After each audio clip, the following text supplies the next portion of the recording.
Thank you so much అండి. Thank you Karthik గారు. And yes, మరి ఇప్పుడు ఆలస్యం చేయకుండా ఉప్పెన అన్న చిత్రంతో కలెక్షన్ల సునామీని సృష్టించారన్నమాట వారు. సో డైరెక్టర్ బుచ్చిబాబు గారిని మాట్లాడాల్సిందిగా కోరుకుంటున్నాం. అందరికీ నమస్కారం అండి. నా వెనకాల మా గురువు గారు ఉన్నారు, గురూజీ. పక్కన మేడం కూడా ఉన్నారు, లేకపోతే చెప్పబోతే తిడతారు. మేడం ఇంకా అంటే నేను కానీ, దసరా శ్రీకాంత్ కానీ, మన అజ్జుభయ్య కానీ, మీ అందరూ ఇలా వచ్చామంటే, డైరెక్టర్స్గా వచ్చామంటే, అందరూ కార్తీక్ గారు కానీ అందరూ వచ్చామంటే కారణం ఒకే ఒక పర్సన్ అండి, సుకుమార్ గారు. అంటే సెట్లో మొదటిగా అడుగు పెట్టిన మొదటి రోజే నువ్వు డైరెక్టర్ రా అంటారు ఆయన. నేను డైరెక్టర్ అయితే అనుకుంటాం, అంటే నువ్వు డైరెక్టర్ అయితే సినిమా ఎలా తీస్తావో అలా తీయ అంటారు. సుక్కు సార్, మీ దగ్గర నుంచి ఇంకా చాలామంది వచ్చేస్తారు నాకు తెలుసు, దాంట్లో తిరగలేదు. నాకు తెలిసి ఈ జనరేషన్లో ఇంతమంది డైరెక్టర్స్ని తయారు చేసే పర్సన్ ఎవరైనా ఉన్నారంటే ఇంకొకరు కూడా ఉండాలని కోరుకుంటాం. కానీ మా గురువు గారి దగ్గర ఇంకా చాలామంది ఉన్నారు, వస్తూనే ఉంటారు.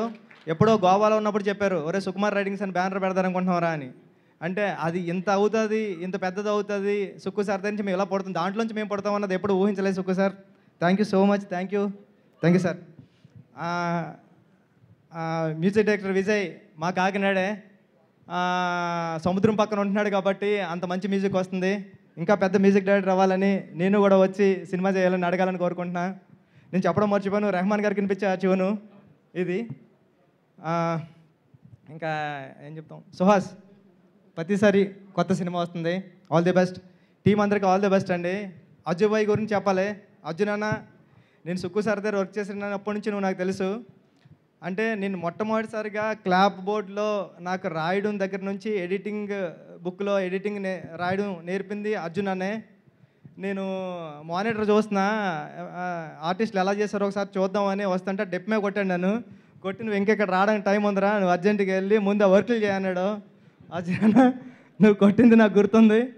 నువ్వు కానీ తోట సీన్ అన్న కానీ సార్ దగ్గర ఎంత కష్టపడేవారో నాకు తెలుసు. అంటే 4:30, 5:30, 6:30 అయ్యేది. మళ్ళీ సార్ 8:30కి ఆఫీస్కి వస్తే 8:30కి వచ్చేసేవారు. మీరు అంత కష్టపడేవారు. మీలో 10% కష్టపడినా డైరెక్టర్ అయిపోవచ్చు అనిపించేది. ఆ 10%తోనే అయ్యాను డైరెక్టరు. మీరు 100% ఎఫర్ట్స్తో వస్తున్నారు. మీరు ఇప్పుడు ఎంత పెద్ద డైరెక్టర్ అవుతారో నాకు తెలుసు. ఎందుకంటే మీ కష్టం చూశాను. మీరు మాట్లాడుతుంటే నేను ఎమోషనల్ అయిపోయాను ఇప్పుడు. అంటే నాకు ఏడుపు వచ్చింది అక్కడ.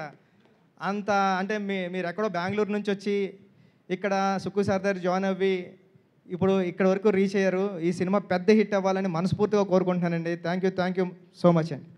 థ్యాంక్ యూ బుచ్చిబాబు గారు. Thank you so much for coming gracing the event. And yes, మరి ఇప్పుడు ప్రసన్న వదనంతో అత్యంత ప్రకాశవంతంగా మన ముందుకు వస్తున్న హీరో సుహాస్ గారిని మాట్లాడాల్సిందిగా కోరుకుంటున్నాం.